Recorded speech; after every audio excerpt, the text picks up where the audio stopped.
Machen wir den Polo jetzt mal nackig und gucken mal, was wirklich Phase ist. Es geht im ersten Schritt jetzt an die Wäsche.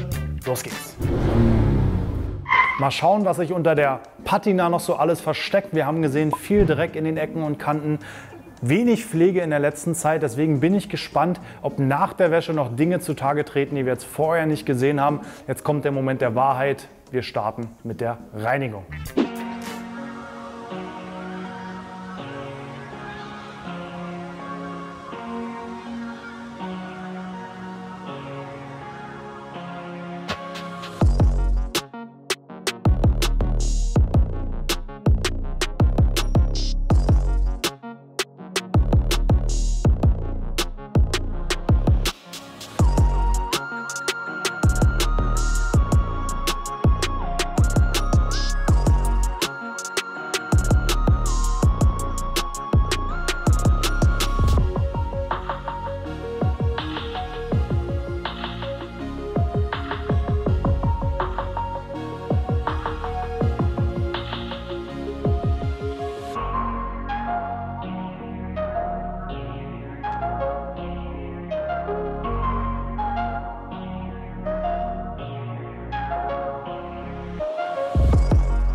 Okay, wir haben mit der Wäsche schon ein bisschen Dreck rausbekommen. Die Kanten sind immer noch alle grün. Da müssen wir dann separat nochmal mit Dampf und so gucken, weil jetzt, wenn es nass ist, sehe ich einfach nicht so viel. Aber die Oberflächen sind halt noch ziemlich picklig.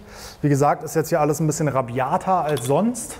Und damit es jetzt wirklich schnell geht, weil der Wagen wahrscheinlich Jahre draußen stand, packen wir die Sonax Clay Disc auf den Exzenterschleifer mit relativ wenig Luftdruck sozusagen. Und machen hier einfach mal einen schnellen Knetvorgang. Ein bisschen was werden wir nachher wahrscheinlich im Poliervorgang auch noch an Anhaftungen haben, weil es einfach so viel ist. Ich gehe einmal kurz auf die Scheibe, damit diese Scheibe aktiviert wird. So sagt es zumindest der Hersteller. Und dann geht das Ding los.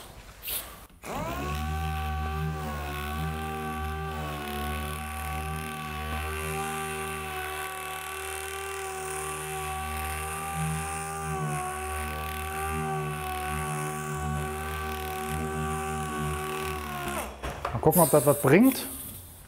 Ja, ja, ja, ja. Also es bleibt immer noch was drauf. Wie gesagt, ich denke, wir werden nachher beim Polieren, wenn wir dann soweit sind, auch mit Mikrofaser arbeiten. Das nimmt ganz viel von diesem ganzen roten Lack runter, das wird man sehen. Und die letzten kleinen Pickelchen, die jetzt noch drauf sind, werden wir auch dann mit runternehmen. Ich gehe jetzt einmal so ums komplette Auto, dann machen wir ihn mal trocken und dann bin ich gespannt, wie er aussieht. Achso, zwischendurch eine Sache noch, ganz wichtig. Die Knetscheibe muss zwischendurch mal, hier Luft zischt, einfach von dem Schmutz befreit werden. Da kann man ein bisschen Gleitmittel für nehmen. Im Eimer auswaschen, ne, ist jetzt ein bisschen doof mit der Maschine dran, aber wie gesagt, bei dem Auto bitte nicht fürs eigene Auto nachmachen. Das ist jetzt hier ein Sonderfall. Macht man jetzt normalerweise nicht ganz so rabiat, aber hier spart das Zeit und tut seinen Zweck. Gucken wir mal, ob wir das auch visualisieren können, was wir noch an Anhaftungen gelöst haben nach der wirklich intensiven Wäsche. Da kommt sogar schon alter Lack mit runter.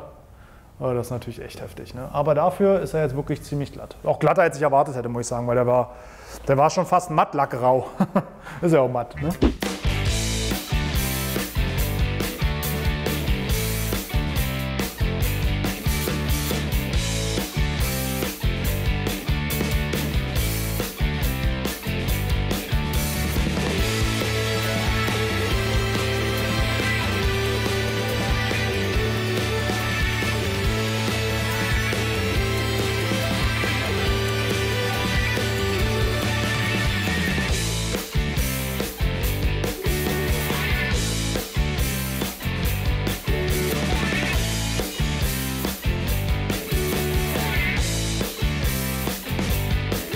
Das Auto ist gewaschen und ist soweit erstmal sauber. Was schon mal spannend ist, wir sehen hier tatsächlich sogar, ich habe es mal mit meinem Finger hier gemacht, dass der Lack so oxidiert ist, dass ich ihn wirklich mit dem Finger runterreiben kann. Deswegen auch diese fleckige Oberfläche durchs Kneten, durchs Waschen. Wir sehen hier auch komplett die Läufer von der Wäsche. Also wie gesagt, das liegt einfach daran, dass der Lack schon so oxidiert ist, dass ich den mit dem blanken Finger schon runterreiben kann. Nichts Überraschendes habe ich erwartet. Was wir jetzt sehen, wir haben immer noch in den Dichtungen, obwohl wir wirklich massiv gepinselt haben, immer noch ein bisschen Moos. Befall. Das heißt, die müssen wir uns dann nochmal mit Stäbchen und allem möglichen Kleinkram in Ruhe ansehen. Macht bei so einem Extremzustand mehr Sinn, wenn er dann trocken ist, weil dann sieht man wirklich, was man macht. Im Notfall auch mal ein bisschen Politur in den Kanten als Vorarbeit. Das machen wir dann aber im großen Aufbereitungsvideo. Der Wagen hat ja erstmal noch ein paar andere Stationen, da kommen wir aber am Ende dieses Videos drauf. Wir schauen uns jetzt nochmal so ein bisschen Lackzustand an. Das war wie gesagt zu erwarten. Nichts Neues, was aufgetreten ist. Ja, muss ich sagen, keine bösen Überraschungen im ersten Schritt. Wir machen jetzt mal, weil ich es mir nicht nehmen lassen kann, mal einen Testspot auf der Haube. Einfach mal kurz Poliermaschine draufhalten und gucken, was passiert. Und dann sehen wir uns gleich nochmal wieder. Ich habe mich jetzt sofort für ein Mikrofaserpad entschieden. Einmal, weil natürlich der Zustand entsprechend schlecht ist und auch, weil die Fasern am besten in der Lage sind, den ganzen alten Lack hier abzunehmen. Denn ich rechne mit einem knallroten Pad, wenn ich die Maschine gleich absetze. Deswegen macht das einfach am meisten Sinn. Ich kriege das am besten wieder ausgepustet danach. Und ich starte mit einer auch eher stärkeren Cut-Politur. Es gibt ja verschiedene Intensitäten, auch im Schleifpoliturbereich. Das ist jetzt schon so das untere Ende der Fahnenstange. Also viel stärker können wir nicht werden, auch wenn jede Politur auf jedem Lack anders reagiert. Ich halte mich da mal meine Größenbereiche. Also ungefähr 6x Pad-Größe ist jetzt eine gute Menge. Größe für die Politurmenge. Lackschichtige messen wir dann auch noch mal ganz in Ruhe. Aber wie gesagt, ich habe ein bisschen zittrige Finger. Ich muss jetzt einfach mal polieren.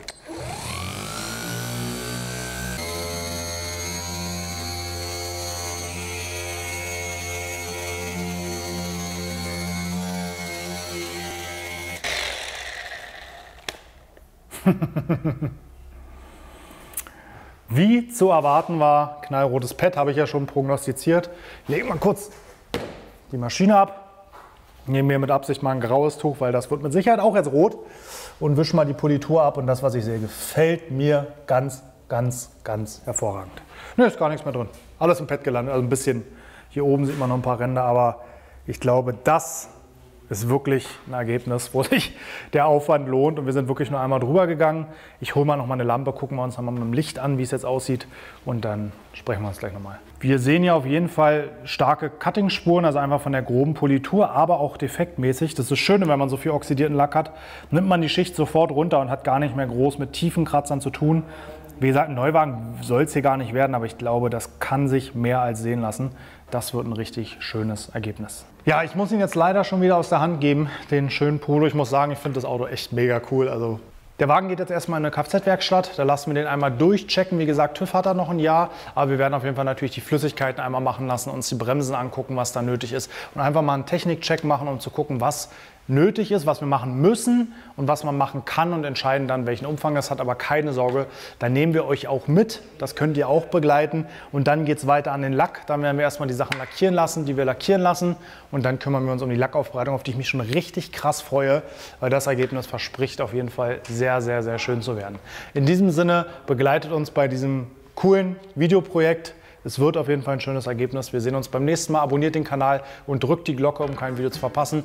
Denkt auch an die Produkte, die wir unten verlinkt haben. Rabattcode findet ihr auch, Autolackaffen bei Waschguru. Und für alle gewerblichen Nutzer, meldet euch als Gewerbetreibender bei Waschguru an. Gebt bei eurer ersten Bestellung in der Bemerkung den Code DCON ein, DCON, und ihr bekommt ein bzw. sogar 2 Überraschungsgeschenke kostenlos dazu, je nach Bestellwert. Vielen Dank, wir sehen uns beim nächsten Mal. Haut rein!